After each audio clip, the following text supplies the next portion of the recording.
And here we are again with Planet of the Associations. Welcome to episode 2. This is the initial thrust. We're achieving escape velocity.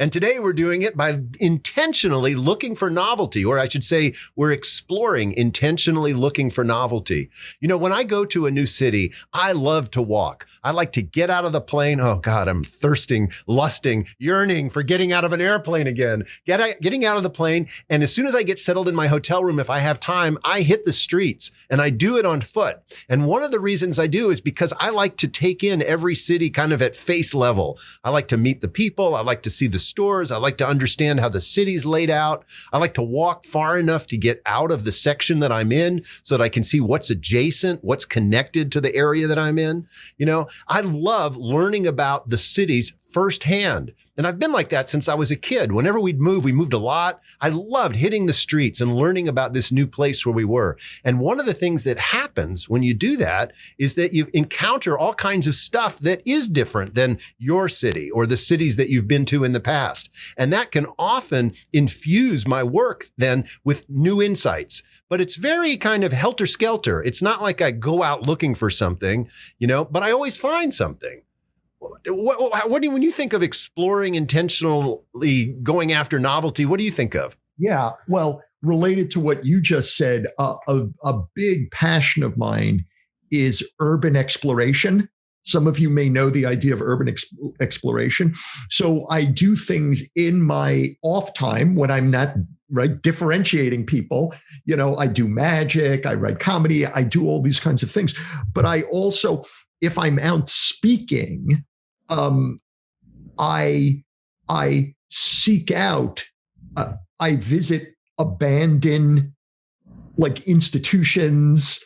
I visit forests. I look for statues that are in forests, like in the middle of nowhere. I go up, I do all these things. And I think it allows me to use, it gives me, I'm looking for the novelty, yes, and I'm looking for the story, yes, but it also allows me, it allows the world to tell me how to think. Let me put it this way. So it's not me bringing my ideas to the world. The world is forcing me in a certain direction. So for instance, one place that I visited is Centralia, Pennsylvania. And some people know Centralia. It actually, in the early 1960s, I believe it was, it's out in the middle of the coal country in Pennsylvania. So they think this is how it started, that there was a tire fire there. And it actually— A tire fire? Yeah, they were burning tires. Okay. And it actually ignited stuff underground. And they just didn't know this. And it burned for over a decade underground. And the only way it was discovered was that the mayor of Centralia, who actually, I believe, owned the gas station, he was one day opening something below ground. It had to do with the gas station. And he went to adjust something underground and he burned his hand. And he shouldn't have been able to burn his hand. And so they discovered that this fire was burning. It's still burning today. It's been burning for, I think, 50 odd years. It's opened fissures in the ground. As a matter of fact, in the early 80s, I think it was, I may be off with these dates or details, that it opened up like a sinkhole in the ground and a little boy almost fell 15 stories underground. He did. He grabbed onto something and they got him out. The government took over the town. And they had everyone leave. They pulled down all the traffic signs and all the signs, and they knocked down the houses because they didn't want stuff imploding and falling in on each other. And there were 7 families who sued to stay. I believe, if I have this wrong, I apologize. But there's still houses there today. And there's fumes coming up from the sewers and so forth. And people have actually, an interesting thing about it is that people have, they call it graffiti highway, that there's a stretch of the highway there that's blocked off, the front and the back of it. You can't drive on it. But people have taken to graffitiing like in the most imaginative ways possible down this whole graffiti highway thing. And by the way, the families who are there still hate that. And the reason why I'm saying all this stuff is I thought when I was going to visit Centralia, I thought I was going to go to this like wasteland. And as a matter of fact, I was scared. I was saying, oh my God, should you really go? Like the place might open up and, but I went there on a Sunday and I actually found like all these visitors there. Someone had set up like a hot dog cart for the visitors. People are leaving spray paint cans out like for other people to spray paint. And they were flying, like mini planes over it and whatnot. Like it was this very, very odd thing. But it got me thinking, how did it happen? What was society like? What can I learn from there? What kinds of things, what happened for me there that were surprises, both in how I was looking at it, what happened to the town, and so forth. Does that make sense? So it got me thinking about culture, about society, about the way people act, about larger scale things, tactical things. It got me thinking about things in ways that I couldn't have expected. And so I do that a lot when I go on these urban explorations, where I'll visit like the loneliest plant in the world, the loneliest tree in the world. The NPR named it also in Pennsylvania, in the botanical gardens there.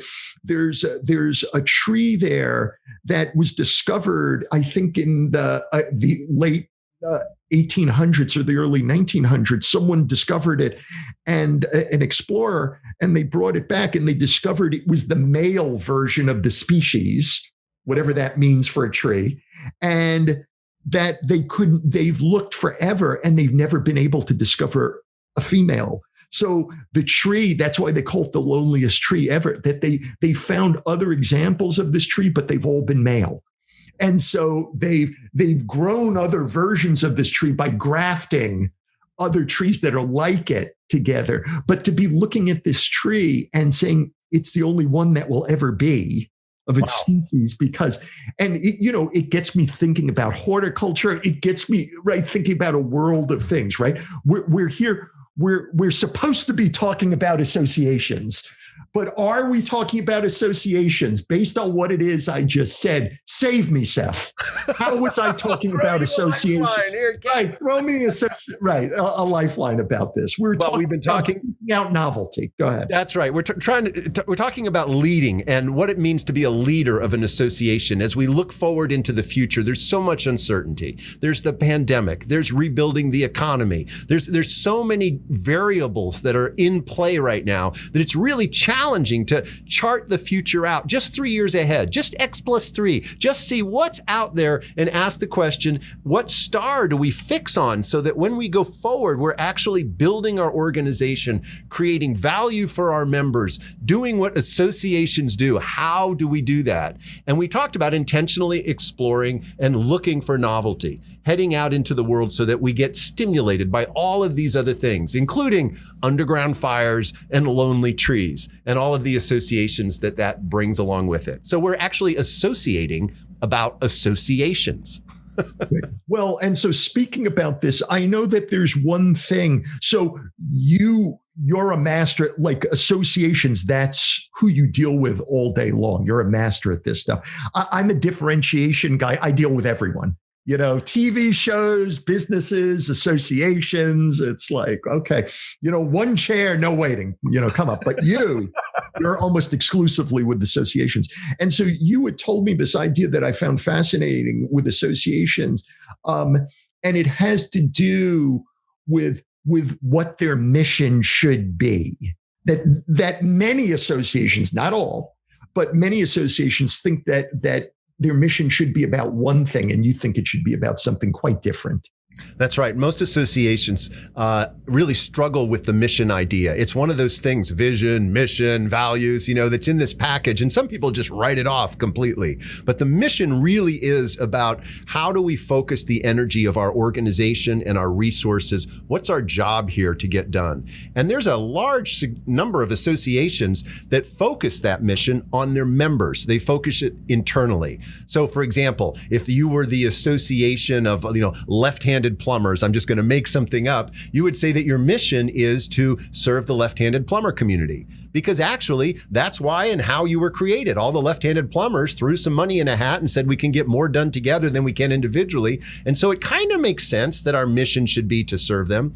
But times have really changed. We live in an interconnected world. And if your primary value proposition is internal, if it's insular, then nobody else is really interested in what you're doing. You've effectively sealed yourself off from the rest of the world. Because when you show up to potentially partner or to ask, say, a government agency or a new constituency to participate with you, they look at your mission and they say, your mission is to serve yourself.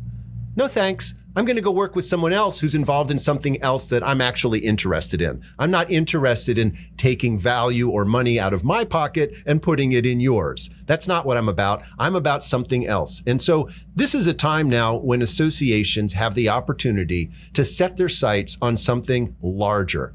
And that largeness can be completely aligned with giving value to their members. In fact, it should be centered in the unique value that their members have to offer the world. And once you've identified that as your mission, then you're in a position to make real partnerships and to participate in the flow of resources as they come and go, coming through you. And that means money, it means time, it means knowledge, it means energy, so that you are part of the world. So, for example, if you're the Left-Handed Plumber Association, your mission could be to provide all of the solutions that left-handed plumbers are uniquely capable of providing in the world. Wherever you need a left-handed plumber, you should be coming to us because we understand really what that means, right? That it's about more than tightening a nut in a tight corner that you can only get your left hand into. There's other stuff that we can do, and we can show you what that is, and we can partner with you on creating the experience that you want. That's what I'm talking about when I talk about the mission.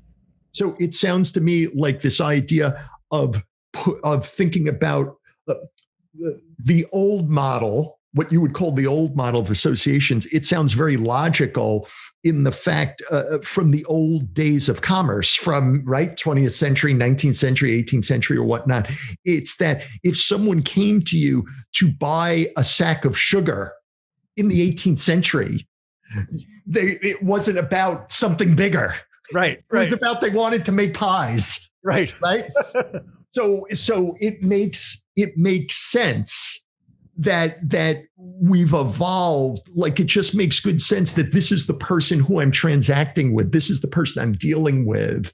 Like, I want to be pleased and they should be pleased. And if people are ancillary to it, well, it's none of your business. Right. Like, why should everything be part of everyone's business? Because it's the interconnection of the world that we have today. In fact, when I look at the evolution of associations, I see them in three stages. There's the initial stage, which I would call transactional. Transactional is where you give me something, I give you something of more value in return. So you give me your dollar, you throw it in the hat with 20 other people, and then I can take that $20 and I can go out and do an advertising campaign that you couldn't afford on your own.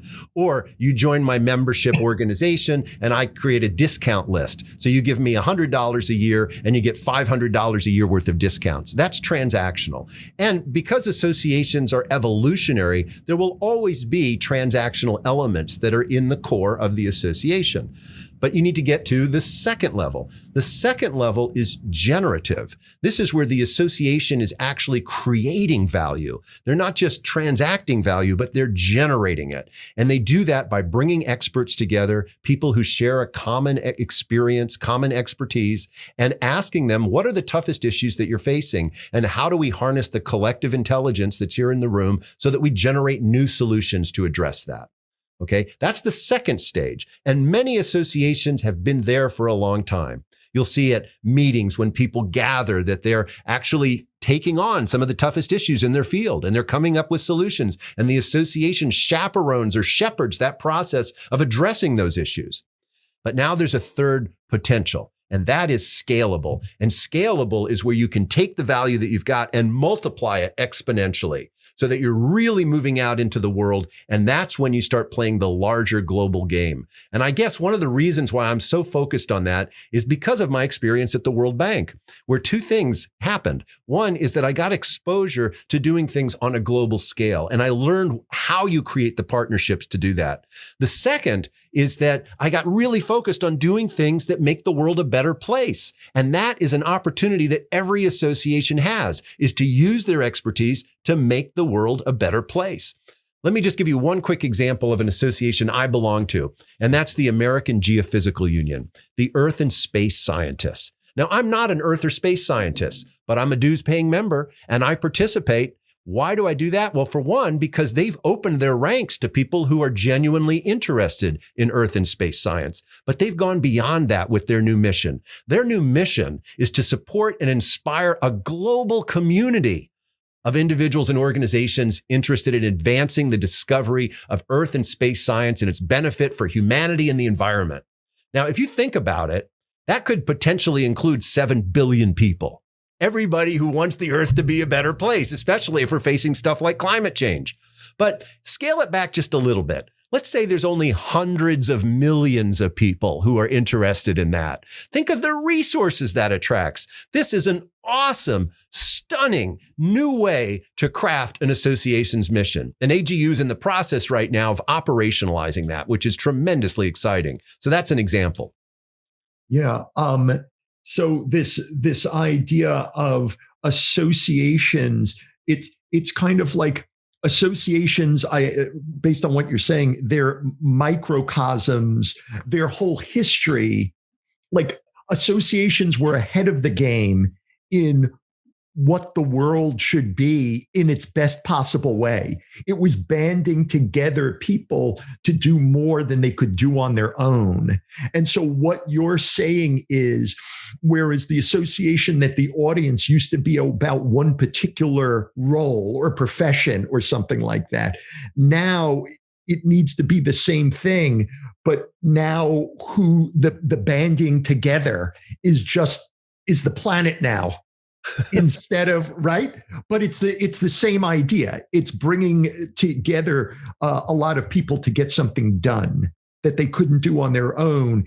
It's just that the vision is different, that the vision needs to be bigger about. Go ahead. And who you interact with is important, because in the old style insular association, you're primarily interacting with other people who are like you. Now we're talking about how you provide value to those outside of you. It's like we have extended the tribe, right? The tribe is no longer just us who meet this particular criteria. The tribe is humanity. And the question is, what do we have to offer the world? Right. Suppose you go to your constituents, to the members of your association, and they're not interested in a bigger vision. What do you do as a C-level officer of an association? Well, ideally, that would be something you would discover before you take your job, and you would do it through interviews with members. I mean, you can't fight the tide. One of the things that I learned, I mean, I've been involved in change at the World Bank, at Royal Dutch Shell, at Prudential, at many, many organizations. And you can't push change or foist it upon people who don't want to change. But you also look at creating a social movement to generate the change that you want. And you have to have at least some early adopters. You have to have some visionaries. If you've got that, then you have the potential to really make a change in a body of people, right? There's the theory, social theory of the diffusion of innovation. Talks about you have the super early adopters, the 3% who want something that the marketing plan for the 3% is it's out. It doesn't matter if it's going to explode in your hand and leave a bloody mess. It's out, right? They want it. They don't care. The scar tissue is a badge of honor to them. They're the early adopters. Then you have the second wave of the not so early, but still kind of on the early end adopters. You have another 15% or so of people who don't want scar tissue in their hand, but they're still willing to accept something that's new and exciting. And the marketing plan for them is it doesn't blow up in your hand anymore, right? You know, that's it. It doesn't matter. We haven't figured it out. We don't know what the cost benefits are. Not really quite sure what it's good for. They don't care. They want something new and exciting. They just don't want it to blow up and hurt them. Then you've got the next wave, the 35%. And by the way, when you add these three groups together, the super early adopters, the early adopters, and the wave that comes after them, you have 50% of your population, which is enough to make the change. And that third group, much larger, 35%, what your marketing plan for them is the cost benefit analysis on what the two early adopter groups learned. Right? What is this good for? Where does it work? Where does it not work? Where do you want to stay away from? Why is this new thing valuable to you? That's the marketing plan for the third group. Notice that there are three marketing plans here. This is an area where a lot of change movements fall short. You have different target audiences and you got to treat them differently. However, once you get that 50%, that's like the tennis ball and the sock going over the fence. You have enough momentum now to make the change happen. Now, if nobody in your organization is interested in change, like zero, you really need to go to another organization because that's too big of a ball to use your lever to kind of move the universe with. But if you've got a handful of visionaries who are saying, we see the future and we want to be part of it, then you may have enough to make the change. Define what a visionary is. A visionary is somebody who's capable of looking in the future, who seeks out that innovation just the way that we've been talking about, and then collects those ideas and says, I have an idea now of where we're going, where our place in the world will be. What would, for people listening, if they wanted to measure, right? Like Cosmo, like the quiz, right? If they wanted to measure their visionarianess, how would they be able to tell if they were visionary or not? Like, what are the quiz questions? Pick up, look at that, my book, Visionary Leadership. And inside the cover, there is a little test you can take. Oh, you can't see this in the Zoom. And it says, are you a visionary leader? And it focuses on three particular areas: personal power, association leadership, and market understanding. Now, if you're a leader, you've got to be able to know, what is my instrument? How do I influence? You got to understand the dynamics of working in association, very different than working in a corporation. And you have to have a strong understanding of the entire market that you're operating in. You got to know where are the opportunities and where are the challenges. So you can actually, I've boiled it down in this book to, this is a visionary leadership. You can get it on Amazon or you can send me an email. But that sounds like just being a good leader. How is that a visionary leader? Like, what's the difference between being a sound leader and being a visionary leader? Because a visionary leader looks at emerging trends. They use strategic foresight. There's exercises that you can do to say, what are the different trends that are emerging and how likely are they to actually impact us? Are there threats? Are they opportunities? This idea of looking out into the future is something that we can now do with greater precision than we've ever been able to do. You know, some people will say, well, you can't see the future. You don't know what's going to happen. But we do know, for example, the sun's going to come up tomorrow. Or you could say the Earth's going to continue to spin on its axis in this particular angle to the sun, however you want to look at it. The truth is, we don't know if the sun's going to come up tomorrow. We really don't. This could be the end. But if the sun doesn't come up tomorrow, we're not going to be worrying about our business plans, right? So let's assume, for the sake of business strategy, that the sun is coming up tomorrow. And then the question comes, how far can you push that? What else can we assume? What do we know about emerging trends? How likely are they to happen? What's their time horizon? What are the different qualities that they have? And can we give them qualities so that we can begin to see how we're moving towards them? Some of the greatest visionaries will actually use technology that hasn't been invented yet or isn't publicly available because they know it's going to be invented. They know because they're connected to Silicon Valley. They know, it's like the Oculus glasses that I was talking about. Most association leaders are not planning to take their members into an immersive world on a regular basis. And yet, these glasses now are like 10 years old. They've been around a long time. Facebook is issuing its second version. I mean, these are tools that we have at our disposal. And anybody who's scanning the environment says, hey, how do we make use of this to deliver on our mission? Right. It reminds me, a client of mine, I forget what it was that he manufactured, but he had a somewhat sizable company. And whatever it was he was manufacturing, he realized that all his business was going to be taken away by China. Like, this was the thing, that that no matter what he was doing, he didn't know this when he started. It was just through winning contracts, and he was winning fewer contracts and getting less money.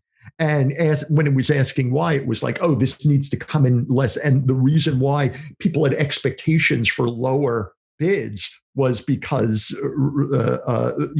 these other companies were coming in much lower. And he said their bids, he said, not only was it something that I couldn't beat, but it's something that I could never beat.